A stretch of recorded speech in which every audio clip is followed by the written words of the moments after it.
14 ತಿಂಗಳ ಕಾಲದಲ್ಲಿ ಅರಮನೆಯು ಮತ್ತು ಸಭೆಯು ಸಿದ್ಧವಾಯಿತು. ವೈಭವದಲ್ಲಿ ಅದು ಇಂದ್ರನ ಸಭೆಯನ್ನೂ ಮೀರಿಸಿದಂತಿತ್ತು. ಉದ್ಯಾನವನದಲ್ಲಿ ಕಮಲ, ಮಲ್ಲಿಗೆ, ಕುರುವಕ, ಶಿರೀಷ, ತಿಲಕ, ಕದಂಬ ಇತ್ಯಾದಿ ಹೂಗಳು ಅರಳುತ್ತಿದ್ದವು. ಸಭೆಯ ಗೋಡೆಗಳು ವಿವಿಧ ರತ್ನಖಚಿತವಾಗಿದ್ದು ವರ್ಣಮಯ ಪ್ರಕಾಶವನ್ನು ಬೀರುತ್ತಿದ್ದವು. ಆದರೆ ರತ್ನಗಳು ಕಾಣಿಸುತ್ತಿರಲಿಲ್ಲ. ಮಯನು ಪಾಂಡವರನ್ನು ಕರೆದು ತನ್ನ ನಿರ್ಮಾಣವನ್ನು ತೋರಿಸಿದನು. ಅವರು ಅಚ್ಚರಿಯಿಂದ ಮೂಕಾದರು.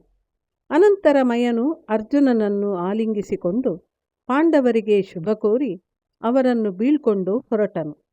ಯುಧಿಷ್ಠಿರನು ಮಯನಿಗೆ ಬೇಕಾದ ಉಡುಗೊರೆಗಳನ್ನು ಕೊಟ್ಟು ಮರ್ಯಾದೆ ಮಾಡಿ ಕೊಟ್ಟು ಕಳಿಸಿದನು. ಸುಮುಹೂರ್ತದಲ್ಲಿ ಪಾಂಡವರು ಅರಮನೆಯನ್ನು ಪ್ರವೇಶಿಸಿದರು. ದೀನ ದಲಿತರಿಗೆ, ಬ್ರಾಹ್ಮಣರಿಗೆ ದಾನಗಳನ್ನು ಕೊಡಲ್ಪಟ್ಟರು. ಮಯಸಭೆಯ ಕೀರ್ತಿ ಎಲ್ಲೆಲ್ಲಿಯೂ ಹರಡಿತು. ಎಲ್ಲೆಲ್ಲಿಂದಲೂ ಜನರು ತಂಡೋಪತಂಡವಾಗಿ ಅರಮನೆಯನ್ನು ನೋಡುವುದಕ್ಕೆಂದು ಬರತೊಡಗಿದರು. ಧಾರ್ತರಾಷ್ಟ್ರ ಹೊರತಾಗಿ ಎಲ್ಲರೂ ಬಂದರು.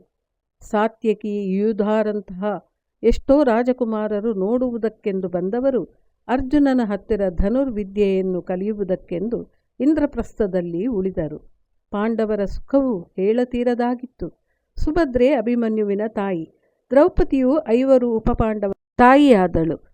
ಯುಧಿಷ್ಠಿರನಿಂದ ಪ್ರತಿವಿಂಧ್ಯ, ಭೀಮನಿಂದ ಸುತಸೋಮ, ಅರ್ಜುನನಿಂದ ಶ್ರುತಕರ್ಮ, ನಕುಲನಿಂದ ಶತಾನಿಕ ಹಾಗೂ ಸಹದೇವನಿಂದ ನೀದಶ್ರುತಸೇನ ಎಂಬ ಮಕ್ಕಳಾದವು. ಕುಂತಿಗೆ ಈಗ ಭದ್ರತೆಯ ಭಾವ.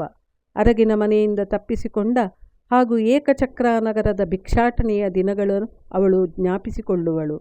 ಕತ್ತಲೆ ಕಳೆದು ಬೆಳಕಾಗುವುದು.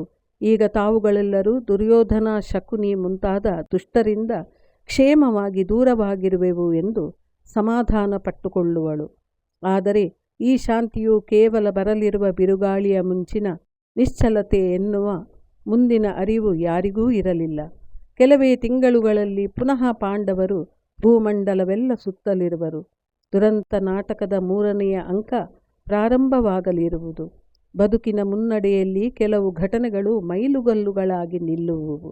ಆದರೆ ಅವುಗಳನ್ನು ದಾಟಿ ಮುಂದೆ ಹೋಗಿ ನಂತರ ಹಿಂತಿರುಗಿ ನೋಡದ ಹೊರತು ಅವುಗಳ ಅರಿವು ನಮಗಾಗದು. ಪಾಂಡವರ ಬಾಳಿನಲ್ಲಿ ದ್ರೌಪದಿಯ ಪ್ರವೇಶ ಅಂಥದ್ದೊಂದು ಘಟನೆ. ಕೃಷ್ಣನ ಪ್ರವೇಶ ಅಂಥ ಇನ್ನೊಂದು ಘಟನೆ.